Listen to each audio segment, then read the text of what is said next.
Thanks for tuning in. Some vintage pickups were true standouts, though finding some of them can be challenging due to their rarity. If you're lucky enough to come across one, there's nothing like the thrill of taking it for a spin. In today's episode, we'll take you through 16 classic trucks that have been overlooked through the years, some you may have never even heard of. Stay tuned and be sure to hit that like button and subscribe to our channel as we get into the countdown. Number 16. Dodge D100 Swept Side. The swept side was offered from 1957 to 1959 as Dodge's answer to the Chevy Cameo and the Ford Ranchero.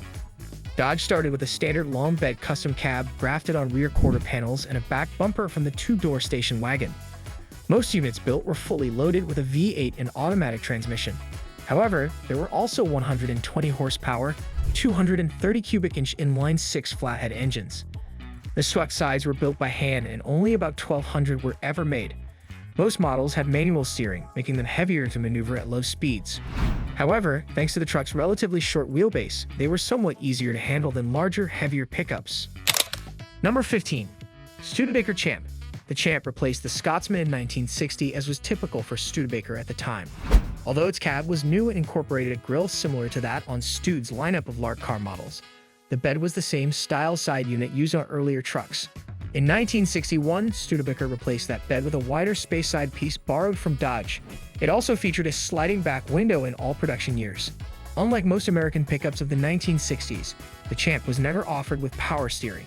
In 1960, buyers could choose the last of the company's flathead sixes, either the Lark's 170 cubic inch or the 245 cubic inch engine. Number 14. Ford Bronco Pickup. The Bronco was first manufactured in 1965, featuring parts bin pieces like the front axle from the F100 pickup. The Little Jeep was a great platform for building a formidable off-roader. Production continued until 1977, after which the Bronco was replaced by a full-size truck. The Bronco quickly became a symbol of rugged exploration and off-road adventure. However, the 1970 Ford Bronco pickup truly cemented its place in history and set the stage for future generations of SUVs. Also known as the Bronco Half Cab, it combined the off-road capabilities of an SUV with the utility of a small pickup truck, making it a versatile choice for outdoor enthusiasts and light-duty haulers. The Bronco first featured a 170 cubic inch inline-six, producing around 105 horsepower. In 1969, it upgraded to a more powerful 200 cubic inch inline-six, with output boosted slightly. Number 13. Dodge Power Wagon.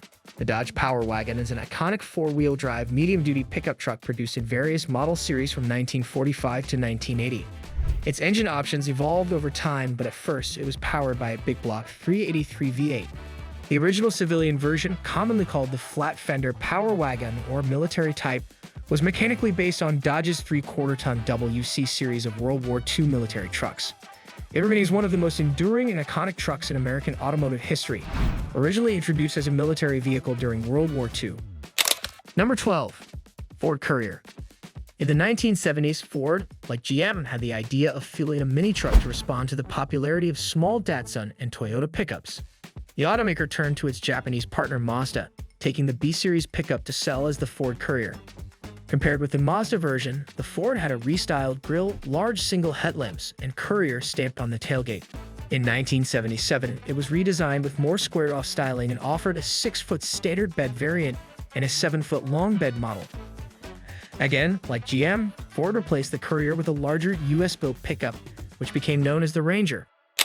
Number 11. Chevy LUV.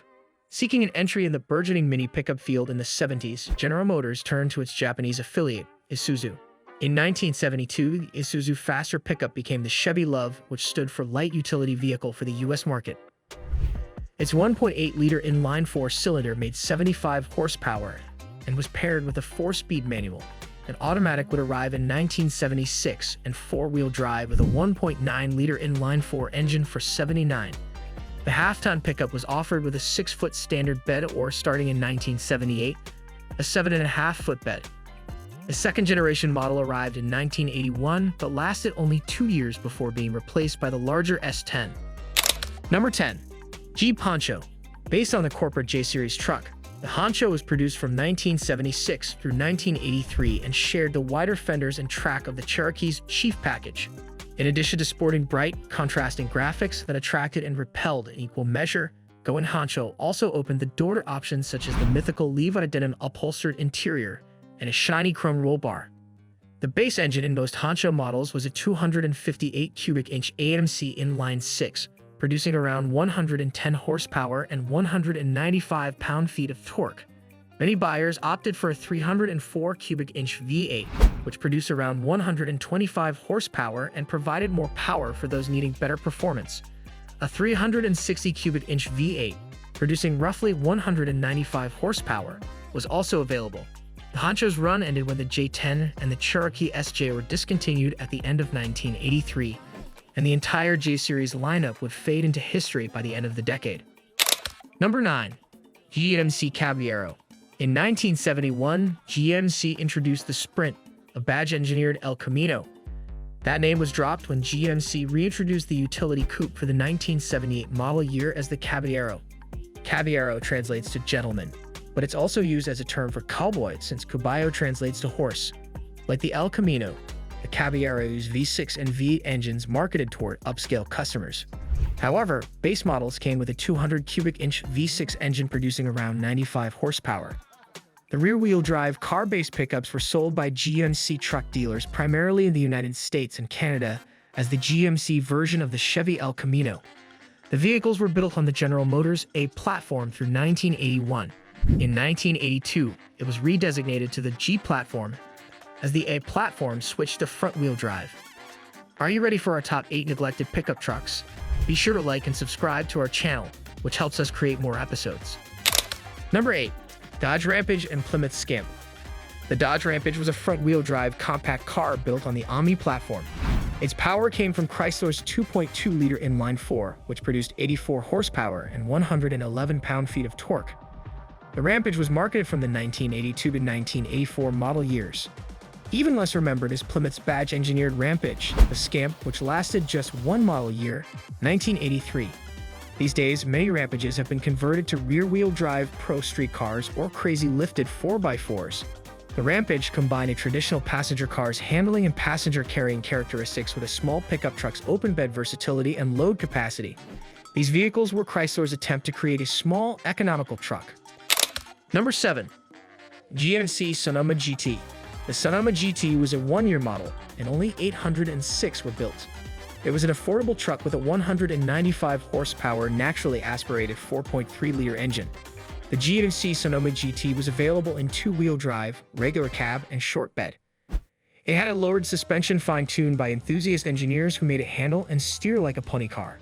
When it was first introduced as a quarter-ton pickup in 1981 for the 1982 model year, the GMC version was known as the S15. A high-performance version of the latter, the Cyclone, was released in 1991. Isuzu also sold the pickup as the Ombre from 1996 through 2000, but only in North America. Number 6.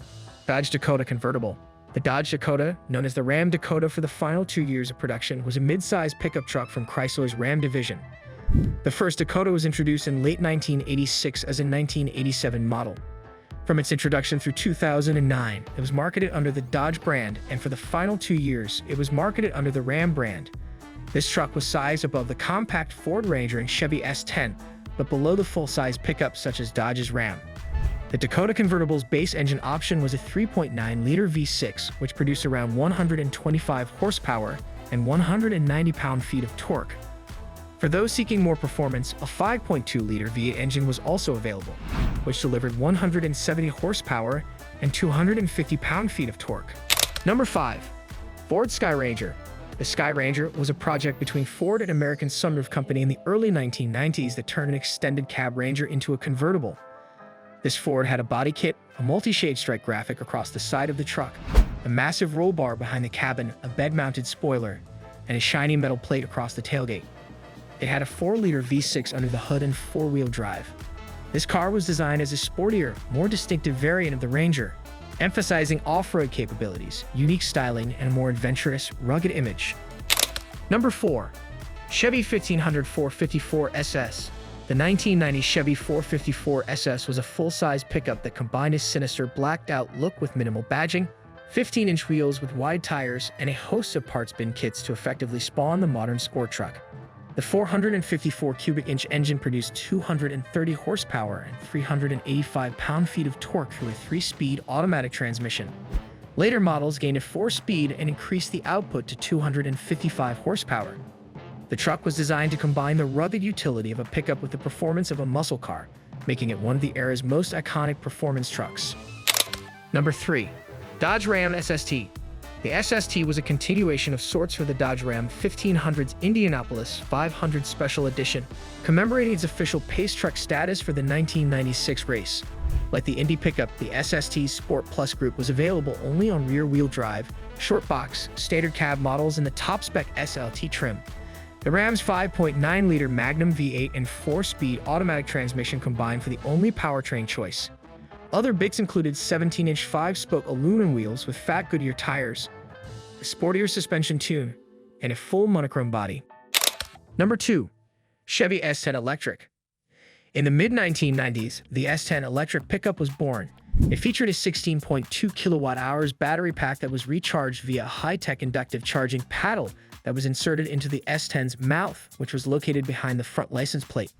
According to Chevy, the sealed weatherproof charging paddle lacked metal-to-metal contact and allowed for safer charging in any weather. To save weight and make room for that juice, Chevy chucked the rear drive axle and drive shaft and converted the S10 electric to front-wheel drive. A 114 horsepower 3-phase liquid-cooled AC motor towed the S10 electric to 50 miles per hour in a claimed 13.5 seconds and to a top speed of 70 miles per hour. Chevy pegged the driving range of 40 to 60 miles, but federal testing returned 47 miles. The S10 is the rare EV claimed to be more efficient at highway speeds. Its payload capacity was about 1,000 pounds, less than the standard S10 due to the weight of the battery pack. The Chevy S10 Electric's bed was 6.5 feet long and could carry typical pickup loads. However, due to the battery pack's location under the bed, the usable space in the bed was somewhat compromised compared to the gas-powered model. Number 1. Hummer H2 SUT. When General Motors purchased the Hummer brand from AM General in 1999, 7 years after the Humvee was developed into a commercial product, it planned to sprout a lineup from a single model. Shortly after the initial excitement surrounding the launch of the reborn brand, buyers discovered it was thirstier, and sales started to trail off.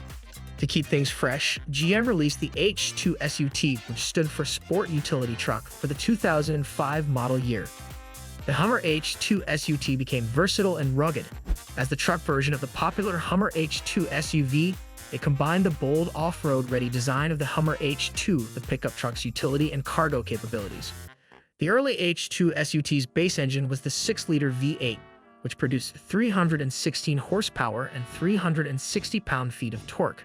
This engine allowed the H2 SUT to accelerate remarkably, but in 2008, Hummer introduced an even more powerful 6.2-liter V8, producing 393 horsepower and 415 pound-feet of torque. Thanks for watching today's episode. Which of these pickup trucks is your favorite? Let us know in the comments section below.